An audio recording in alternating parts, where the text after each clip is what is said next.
Le 10h midi, Sud Radio Média, Valérie Expert, Gilles Gansman.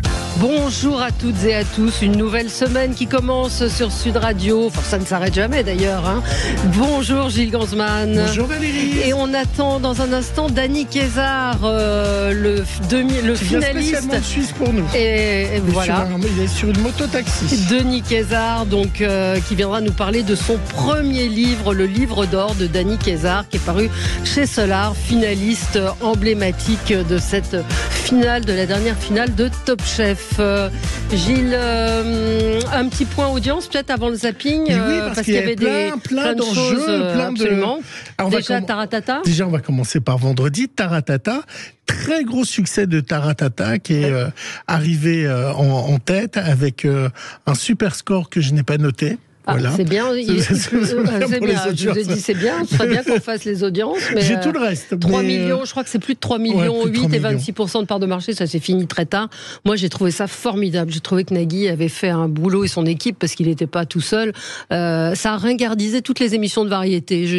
Il était très peu présent, juste pour lancer les artistes, il n'y avait pas de promo, il y avait des chansons pour tout le monde, je trouvais que c'était génial. Extrêmement bien aussi filmé, la musique par Gérard Policino, et moi je suis d'accord avec vous, avec les surprises, les duos, ce couloir où on les découvrait au dernier moment et qui gardait la surprise.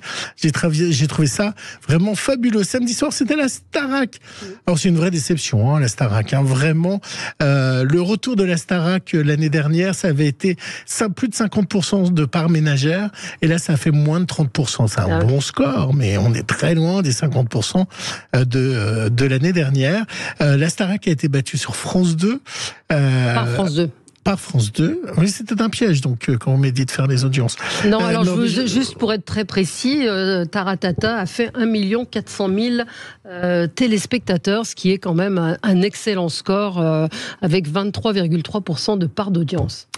Ça, donc, sur France 2, Mort sur la piste, qui était le téléfilm, a fait 23% de part de marché, et 4 463 000 téléspectateurs, 4 ans et plus. Et la Starac a fait 3 764 000 téléspectateurs, il y a plus d'1 million de différence, et la part de marché aussi, je vous ai dit 23% pour France 2, TF1 c'est 18% de part de marché, donc c'est vraiment très embêtant, parce que c'est l'hiver, il y a la tempête, on est chez soi, on a du chocolat chaud et des tartines, on bouge pas de chez soi. À 20h30, vous mangez du chocolat chaud et des tartines, vous ? Mais non, vous avez compris, on est au chaud, on est sous la couette, on regarde la télévision. C'est ça que j'étais en train de dire. Eh bien voilà. Ouais, et c'est plus 20h30, c'est 21h. Si vous me cherchez, vous trouverez aussi. Alors, grosse catastrophe pour le dimanche après-midi de France 2. Énorme catastrophe avec en bande organisée. Nouvelle émission qui est censée être une émission un peu à l'américaine, vous savez, alors je sais pas pourquoi ils font un night show à 17h, alors que aux États-Unis c'est vers 23h, 23h30. Vous avez ces fameux shows américains avec la table, The Late Show. Alors ça fait 1,11 million, ce qui est vraiment pas du tout terrible. 7,9% de part de marché, loin de la barre des 10%, qui est un peu la règle de France 2 le dimanche. Philippe Cabrivert et Alex Vizorek, moi je pense que c'est enterré, mort et enterré. Pourtant ils ont dit qu'ils leur laisseraient le temps de s'installer. Ah oui, ça ils vont laisser. Et c'était assez décevant par rapport au talent des ça marche deux, quoi. C'est un fonctionnement, on pourra peut-être faire une émission là-dessus. Il y a des auteurs, c'est une mécanique, c'est un rythme. Je pense qu'ils avaient des auteurs, mais c'est très bizarre, c'est produit par Arthur. Arthur avait fait plutôt un late show pas mal sur Comédie. Mais là, je pense que les deux se mangent aussi. Deux comiques comme ça, c'est très bizarre. Et du coup, qu'est-ce que ça a entraîné dans sa chute ? Laurence Boccolini, qui chaque dimanche chute de plus en plus sur l'émission des enfants de la télé. C'est compliqué de reprendre une émission qui a été incarnée par quelqu'un comme Laurent Ruquier, je trouve. C'est compliqué. Elle a fait 1,67 million. Combien faisait Laurent Ruquier, vous savez ? Alors, Laurent Ruquier, il était en tout cas au-dessus de la barre des 10%, qui était souvent 13. Et là, elle a fait, 9,5. Mais je pense que, évidemment, en bande organisée, ne l'a pas aidé à maintenir l'audience. Les gens sont partis sur d'autres chaînes. Voilà, on va tout de suite passer au zapping. Sud Radio Média, l'instant zapping. L'instant zapping avec le zapping de ce week-end, c'est encore les dégâts provoqués par la tempête qui a occupé les antennes de nos médias, Valérie. Alors la nouvelle star s'appelle Domingo. On la pensait pas aussi violente et finalement elle a été assez violente et des dégâts nombreux. La tempête Domingos et ses violentes rafales ont balayé la façade atlantique. Par endroits, le vent emporte le mobilier urbain. En Charente-Maritime, 138 km/h relevé à Rochefort. De part et d'autre de la ville, des arbres ont cédé. Le vent les a déracinés. L'un d'eux a chuté sur l'emblématique carrousel centenaire, très endommagé. On n'a jamais vu ça. Nous, ça fait plus de 30 ans qu'on habite ici. On n'a jamais vu ça. Alors moi, j'habite un quartier beaucoup plus calme. Mais là, et vous avez vu l'autre là-bas, c'est impressionnant, impressionnant. Parmi les dégâts, de nombreuses voitures ont été écrasées. Comme ici à La Rochelle, où un automobiliste filme depuis son véhicule, médusé. Oh, faut pas rester là. Les tempêtes qui font augmenter les journaux en audience de.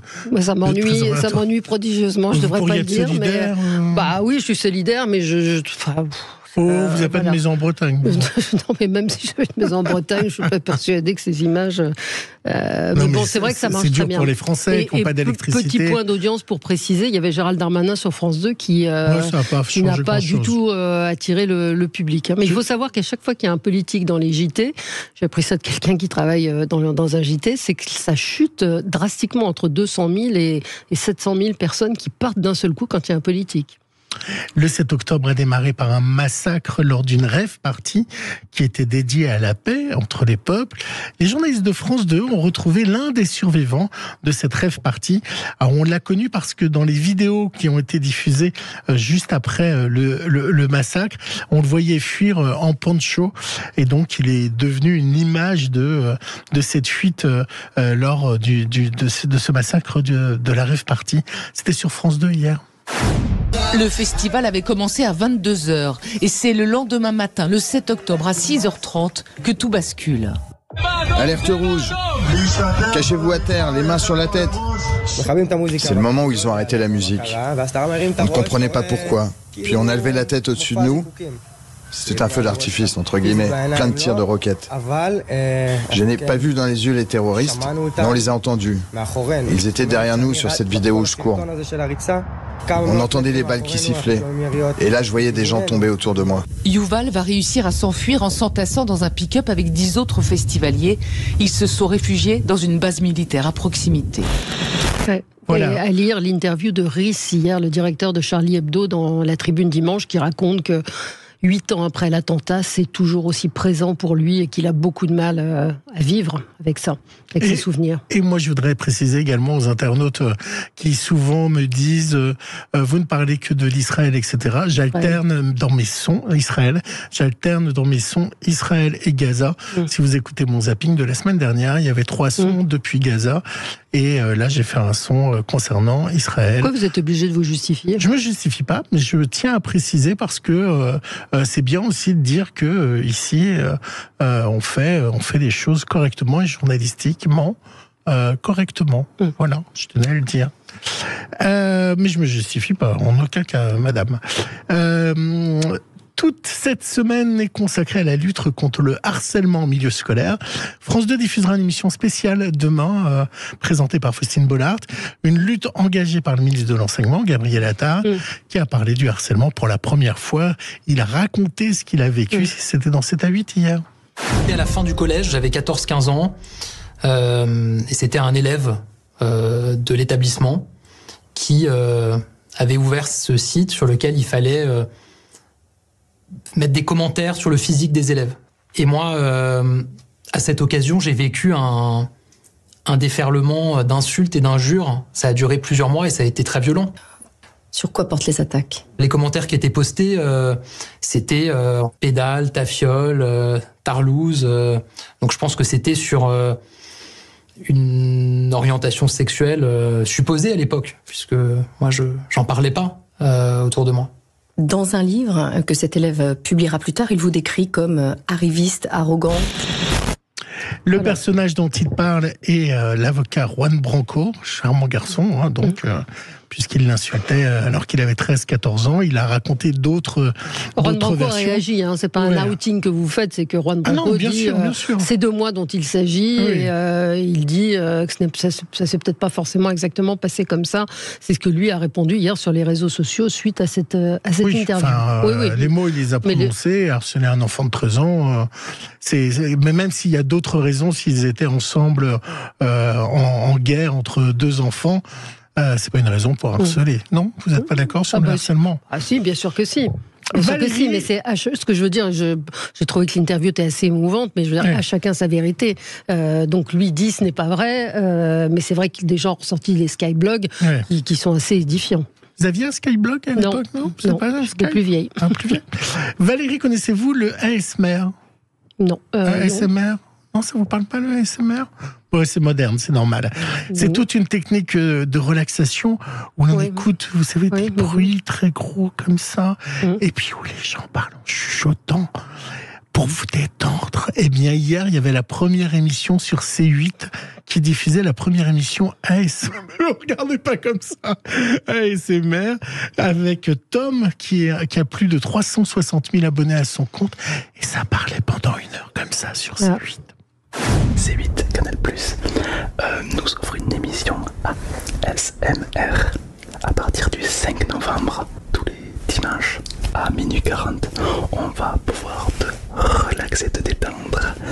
Je trouve ça super de faire connaître l'ASMR à encore plus de personnes, en train de se démocratiser de plus en plus de personnes écoutent de l'ASMR, et je trouve ça super que on laisse. C'est horrible, c'est pas possible. Ça s'appelle Autonomous Sensory Meridian Response, donc 10 minutes de relaxation pour bien dormir. Alors ça marche peut-être, mais là avec les écouteurs et le son qu'on a, c'est plus crispant qu'autre chose pour l'instant. Et après ils font des bruits avec des balles comme ça près du micro. Ils font aussi des feuilles comme ça. Vous prenez votre feuille puis. Alors, ça, Stéphane nous dit c'est n'importe quoi, c'est une fumisterie encore, une grosse arnaque ce truc. Bah ouais, il y en a en tout cas qui je vous ai fait découvrir quelque chose ce matin. Et c'était l'événement musical de ce week-end incontournable. De quoi je parle? Madonna? Non, je sais pas. La Starac, ça vous vient pas à l'esprit? Non, mais vous allez pas mettre de la Starac, ça a pas marché, ça a pas intéressé les gens et vous allez nous mettre de la Starac. Non, je parle des 30 ans de Taratata. Vous voyez comme vous êtes? J'ai eu peur. C'est incroyable mais je vous connais, je croyais que vous alliez me mettre de la Starac. Non, je vous ai piégé. Non, je vous parle de 3 heures de Taratata pour les 30 ans. Je suis content, ça a très bien marché. Je vous ai mis au lit avec Nile Rodgers. C'était formidable. Je l'ai fait avec l'audace et la baraka. C'est bizarre, je suis plus jeune que Taratata. À l'époque, l'émission passait trop tard. Je regardais la section et MC sont là. Avec l'école, et pour tous ces tonnes, je tâtonne. Avec les coms, depuis l'époque de l'école, efficace et l'époque. Regardez le replay si vous n'avez pas vu Taratata, parce que c'était vraiment formidable. Vous voulez que je dise à ce que vous venez de me dire? Je n'aurais pas choisi cet extrait. Non, si, j'ai trouvé que Nile Rodgers c'était incroyable. Et vous savez pourquoi je l'ai mis? Parce que je pensais que Danny Kézar serait à l'heure. Et Danny Kézar, il fait quoi? Il fait du rap. Voilà. C'est Gilles qui réfléchit quand même. Gilles, bravo, c'est produit, c'est pensé, c'est réfléchi. Nile Rodgers, il était incroyable. Toute cette cette séquence de fin disco était incroyable. Le fric, c'est chic. Oui, on va l'entendre là.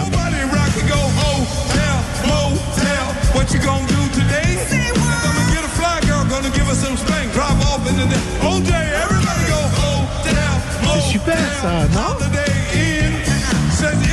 Génial. Non, la séquence était géniale. Allez, à tout de suite. Attendez, j'ai un extrait de la Starac. Non, je rigole. Merci à vous. On se retrouve dans un instant. À tout de suite. Le 10h midi, Sud Radio Média. Valérie Expert, Gilles Gansman. Sud Radio, votre attention est notre plus belle récompense. Vous écoutez Sud Radio régulièrement? Complètement, je vous adore, mais vraiment, j'adore votre radio parce qu'il y a tout le monde qui s'exprime, vraiment. Sud Radio, parlons vrai. Sud Radio Média, L'invité du jour. L'invité du jour, il vient d'arriver. Il nous arrive directement de Genève. Il est arrivé. J'essaie de faire un rap, mais j'y arrive pas.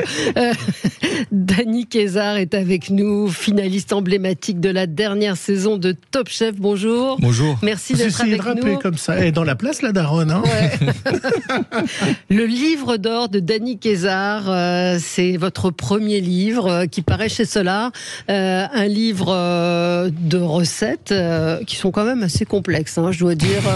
Il y a un petit peu de tout. Il y a un petit peu de tout. Il y a un petit peu de tout, mais faut un peu de technique. Et puis il y a des pages qui parlent de vous. Quelques-unes, où vous dites des choses. Et alors, ce premier livre, en même temps, moi, ce qui m'a frappé, parce que je cuisine, mais c'est vrai que c'est quand même un niveau. Je trouve que c'est le livre d'un grand chef, d'un très grand chef, et qu'on fait en général après une carrière. Alors, vous êtes chef étoilé à Genève, au Bayview. Oui. Vous le dites, hein, premier livre à quel âge vous avez ? 27 ans.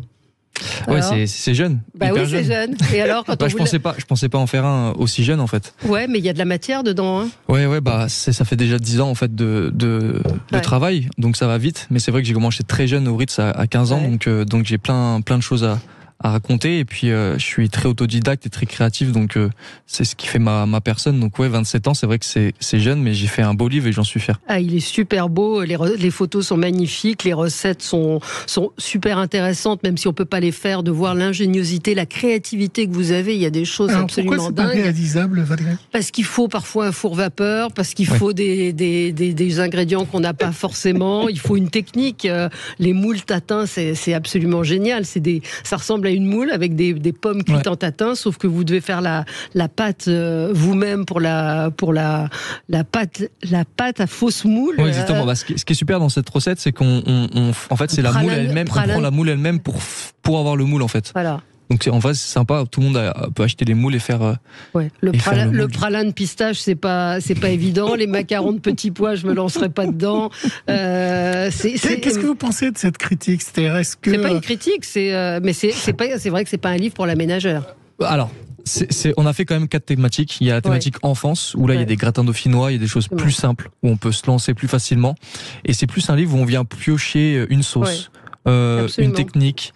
Et c'est vrai que on n'est pas obligé de faire l'entièreté de la recette, mais elles sont bien séparées pour pouvoir piocher un petit peu dedans. Un beurre blanc qui peut être très simple à faire, qui s'accompagne très bien avec des poissons. Il y a des choses assez accessibles. La viennoise au thym, il y a des choses qui sont. Voilà. Il y a des choses qu'on peut venir piocher. Des filaments de pommes de terre pour faire les donuts de pommes de terre. Ça, c'est effectivement plus accessible. Donc il y a un petit peu de tout, mais c'est vrai que j'ai voulu montrer aussi ma cuisine que je fais au quotidien, qui est gastronomique. Et comme j'ai beaucoup de jeunes qui me suivent, qui sont en école hôtelière, qui font des formations et qui aimeraient avoir ces techniques-là, là il y a les vraies recettes qui peuvent reproduire et faire des concours et grandir avec le livre. Et c'est super, comme ces 4 thématiques, on part de l'enfance jusqu'au restaurant étoilé. Donc moi j'ai été très étonné parce que vous étiez un personnage dans Top Chef, votre rire, votre gueule, votre physique et votre franc-parler. Et M6 n'a rien fait de vous, alors que sur des personnages comme vous, ils ont l'habitude de proposer un tas d'émissions et d'avoir des contrats, de vous faire présenter des choses, des programmes, ou même sur W9. Moi, je suis très surpris que vous soyez pas à la télé après Top Chef. C'est une volonté de votre part ou on vous a rien proposé ? Il y a des choses en pourparlers. Ouais. Allez-y.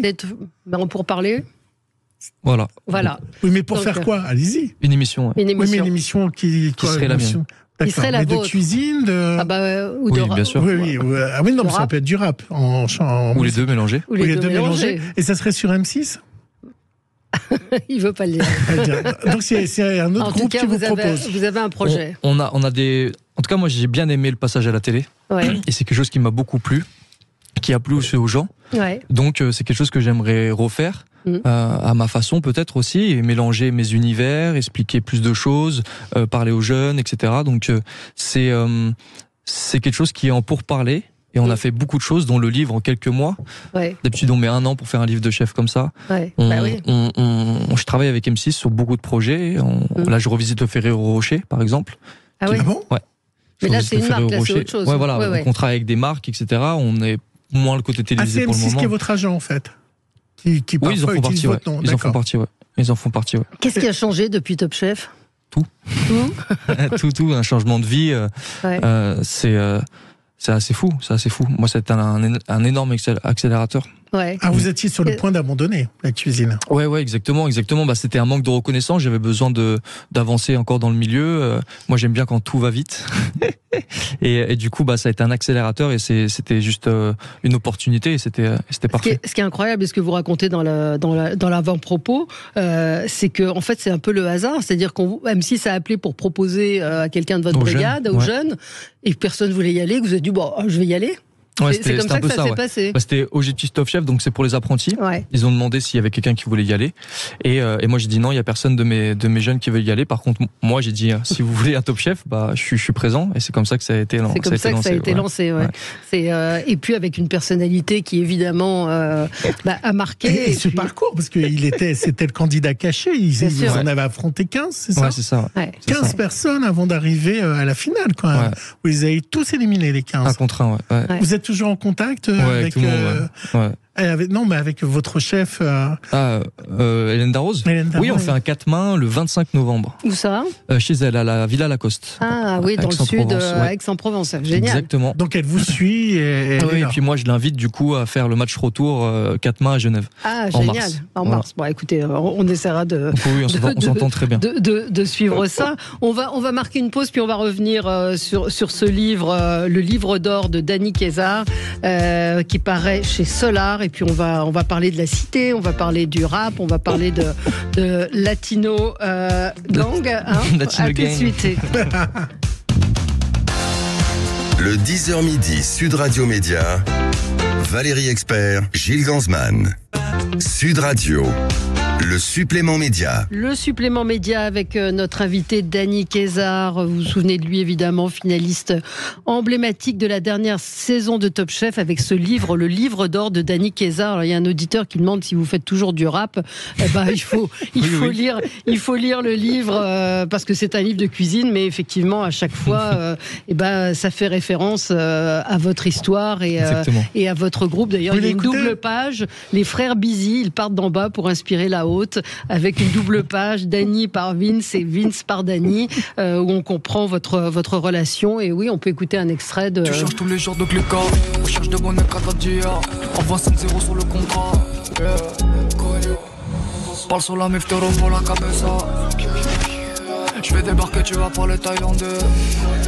Tu joues solo, tu fais du beurre sur mon dos. Aucun destin comme les autres, le bifton a virgé la bloc. Espera bien, Latino gang, Et vous avez jamais imaginé faire une recette en rap? Tu prends 3 grammes de farine, tu mets un peu de mocha, tu prends du beurre, et tu rajoutes 3 cuillères. Comment vous continuez, vous trouvez du temps pour toujours vous retrouver? On a créé un studio nous à Genève, donc on est dans notre studio, on crée toujours autant de musique qu'avant, et on va sûrement refaire un projet. Donc voilà. Oui, vous dites, il était là même pendant la finale de Top Chef, et quand il est venu au studio d'enregistrement pour la 10e épreuve contre Jérémy, il m'a lâché. Faut que tu le fasses pour moi et pour la famille. Et donc vous dites c'est mon frère, et lui il dit c'est mon frère. Ouais, c'est mon frère.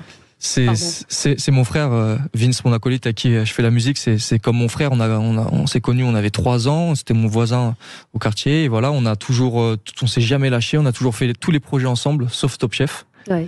Et du coup, il a quand même été là, et c'était magique. C'était une vraie preuve d'amour, parce que du coup, c'était mon projet à moi, mais il était là comme s'il en faisait partie, quoi. Comment votre entourage, vos amis, ont réagi, parce que la célébrité, ça change les rapports, et puis l'argent, j'imagine que l'argent rentre beaucoup plus qu'avant.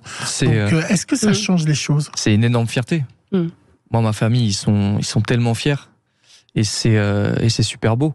Ça réchauffe les cœurs d'avoir des familles comme ça qui sont tellement fiers de la réussite des autres, et on le partage tous ensemble, et c'est super. Ouais, et l'argent? L'argent, on n'a aucun tabou avec l'argent. Ouais. Et vous aidez votre famille justement, ou pas? Bien sûr. On fait voilà, il y a plein de beaux projets ensemble, et puis. Quelle est la première chose que vous êtes un peu offert parce que l'argent rentrait un peu? La première chose que je me suis offert, moi je travaille déjà en Suisse, donc j'avais pas trop de problème avec l'argent déjà. mais sinon, je suis rien offert de spécial. Une nouvelle montre. Voilà. Une nouvelle montre, une Rolex, même pas. Forcément. Même pas. C'est quoi la marque? Même pas. C'est une Tissot. C'est très simple. C'est bien Tissot. Ouais, Tissot, PRX. Voilà. Et alors, est-ce que vous avez reçu des lettres d'amour, des demandes en mariage? Oui, ça y a eu beaucoup. Énormément. Ouais. Et vous répondez ou pas? Non, c'est compliqué. Non, faut voilà, c'est normal. Je pense que quand tu passes un peu dans ce milieu-là, après voilà, les gens ils veulent t'envoyer des messages, mais c'est touchant des fois. Hein. C'est touchant. Voilà. Vous avez des petites culottes ou des caleçons? Non, vous n'avez pas envoyé ça? Vous dites dans le livre au début, je n'assumais pas de dire aux gars de la cité que je faisais de la cuisine parce que ça fait pas rêver, mais en fait je me suis rendu compte que pour eux aussi ça compte. Ils adorent manger. Ouais. Et vous aviez parce que depuis tout petit, ça aussi vous le dites dans le livre, depuis tout petit vous vouliez faire de la cuisine. Ouais, voilà, j'ai toujours caché mes deux univers. Et en fait c'était normal pour moi quand je partais de chez moi, on était à l'école hôtelière, donc on devait rentrer en costard. Et du coup, pour partir de chez moi, je mettais un jogging par-dessus pour partir. Et après, je me changeais devant le lycée. Donc j'ai toujours eu cette double facette où je cachais un peu. Et en fin de compte, grâce à Top Chef, j'ai vu que on pouvait très bien mélanger les univers et de passer du palace étoilé à la banlieue parisienne sans aucun problème, et que ça touche tout le monde. La bouffe, comme je dis, ça plaît à tout le monde. Donc voilà. Mais vous aviez cette culture, comment il y a de la transmission dans votre famille, d'où ça vous est venu? Ouais, tout le côté homme en fait, sauf mon père qui a sauté l'étape, qui était plombier. Ouais. Sinon tout le monde était chef, même des grands chefs, à Lucas Carton, pour la famille Rothschild. Voilà, donc ça a été des grands chefs. Je l'ai su après. Ah ouais. Ouais. Et même ma grand-mère m'a sorti des vieilles affaires avec la mallette de travail de mon grand-père, de mon arrière-grand-père. Donc c'est fou, j'ai un héritage en fait qui était là et que je connaissais pas. Ouais, c'est incroyable. Ouais. Il y a un auditeur qui demande comment la prod a fait pour vous cacher pendant toutes les preuves de Top Chef. Vous n'avez jamais croisé les autres candidats? Non, parce qu'en fait, c'était pas en même temps. Ils ont attendu 3 mois, donc on était tous rentrés chez nous, ceux qui étaient éliminés, etc. Ça s'est tourné après. Ça s'est tourné après, donc ça s'est enchaîné. Moi, ça s'est fait en 1 semaine, en fait, la becquerette cachée. Ah oui. J'en faisais 3 par jour. Vous rêvez d'ouvrir vous étiez 3 candidats. Pour une question de prod, en fait, ils avaient tout concentré. Donc vous faisiez 3 candidats dans la journée. Ils pensaient qu'il y allait avoir du tournus. Bah oui. Mais il n'y a pas eu de tournus. Il n'y a pas eu, c'est ça, ils pensaient que ça allait. C'est incroyable, c'était une bonne question. Bonne question.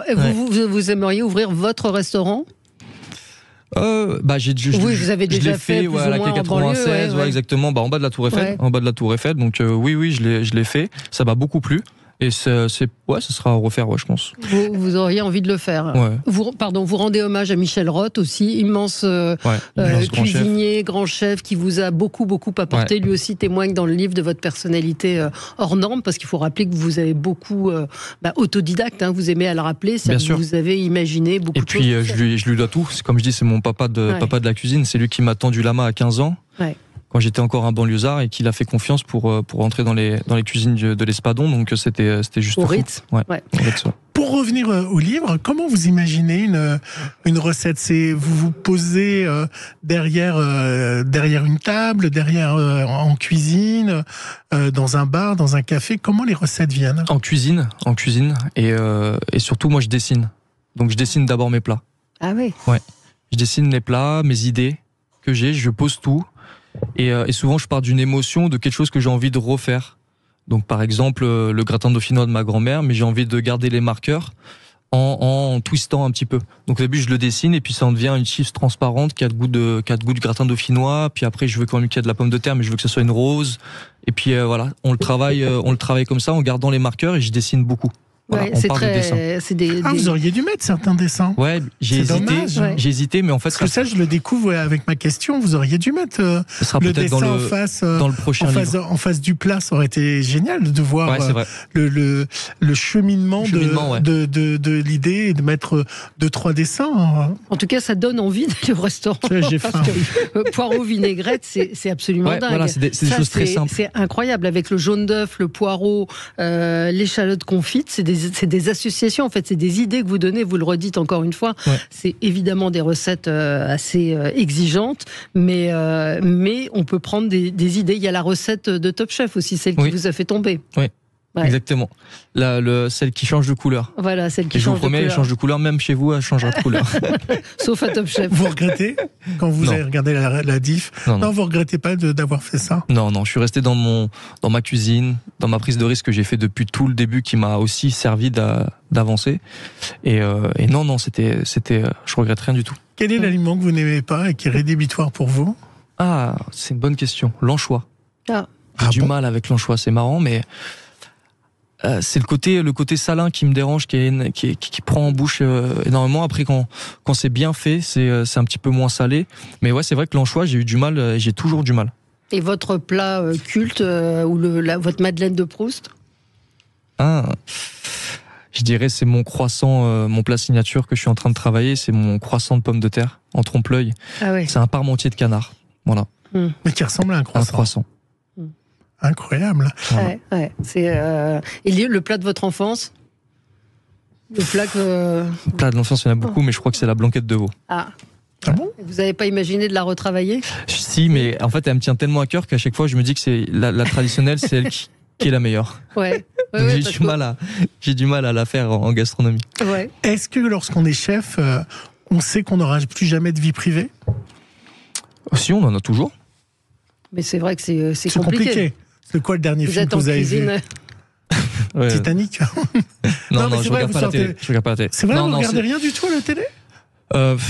On n'a pas le temps, en fait. Pas le temps. Même les séries, ça fait longtemps que j'ai pas regardé une série. Mais moi qui adore regarder les séries, non. C'est vrai qu'on a beaucoup moins de vie privée. On essaye d'en avoir encore un minimum, mais c'est vrai qu'on en a, en tout cas là en ce moment, non. Non, en ce moment, c'est plein de projets. Ouais. Et vous préférez privilégier ça? Je pense que ça serait bête de pas prendre l'opportunité. Moi, je suis quelqu'un qui travaille énormément, donc ça me fait pas peur. Vous dites que vous aimez bien aller en salle, parler avec les gens, vous adorez ça? Ouais, j'adore. Je fais le tour de salle, c'est toujours un moment super agréable. On prend les retours. Les gens sont des fois ont attendu 3-4 mois parce que là on a 3-4 mois d'attente pour le restaurant. Donc ils sont jamais sincères, Dany. Ils vont pas vous dire c'est dégueulasse. Ils vous disent on est content de vous voir. Oh là là, je vous croyais pas comme ça. Oh, vous êtes différent que dans la télé. Je crois, vous sentez le plaisir ils sentent que nous aussi on se fait plaisir. Et eux se font plaisir aussi. Vous avez eu quelqu'un qui vous a déjà dit c'est trop salé, j'ai pas aimé? Non. Non. Parce que ça n'a jamais été trop salé, peut-être. Peut-être. Pour le moment, non. Et bien sûr, il y a des critiques constructives, par contre. Oui. Et c'est super. C'est ça là aussi l'intérêt d'aller en salle aussi. Des fois, ils osent pas dire. Et puis quand ils voient que le chef est naturel, accessible, ils peuvent dire des choses. Et ça nous permet encore d'évoluer à chaque fois. Donc c'est super. Et puis moi, j'adore partager avec les gens. Donc on prend le temps. C'est une heure et demie pour faire le tour de salle. Mais quand même. Vous prenez ce temps-là. Ouais. Moi, je pense qu'il faut, c'est important. Et alors, à la fin, il y a deux photos où on vous voit en gangsta. C'est quoi Latino Gang? Ouais. C'est une expression qu'on a. C'est une expression qu'on a donnée. C'est comme on mélange l'espagnol et le français. Comme mon frère parle espagnol couramment. Ouais. Et on se dit Latino Gang, le côté latino en fait qui est là. Et puis on adore les choses colorées. Donc oui.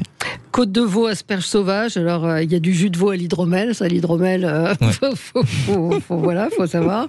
Des échalotes confites et il y a plein d'idées d'associations en fait. Quel plat vous avez plu le plus dans le livre, Valérie? C'est difficile à dire parce qu'ils sont tous très tentants. Je trouve que la moule tatin, je trouve que c'est un plat assez incroyable. Et justement, je me suis posé la question de savoir comment réagit le cerveau quand on s'attend à manger quelque chose de salé. Et qu'en fait vous proposez quelque chose de sucré. C'est pour ça que j'ai lu la recette en détail. Ouais, c'est perturbant. Ouais, c'est perturbant. Ouais. Et alors, c'est fait exprès? C'est fait exprès, mais c'est super parce qu'au niveau du visuel, on est vraiment sur une moule. Ah, c'est incroyable. Hein, et en fin de compte, on a vraiment exactement le même goût qu'une bonne tatin faite à la maison. Ouais. Non, il y a plein de choses. Il y a aussi le couscous, on n'en a pas parlé, mais le couscous, c'est un plat de votre enfance aussi. Et agneau, couscous, ravioles transparentes, il y a plein de choses à découvrir. Vous avez trouvé votre cadeau de Noël idéal. Oui, absolument. Je suis contente. En avance. Le livre d'or. Photographie de Claire Payen, faut citer. Stylisme culinaire Delphine Lebrun. Ça paraît chez Solar. Le livre d'or de Dany Kézard. Je vous le conseil. Merci Dany d'être venu ce matin de Genève pour venir partager avec nous ce livre. Merci à vous. On se retrouve dans un instant pour les débats. À suivre sur Sud Radio, mettez-vous d'accord, Valérie Expert.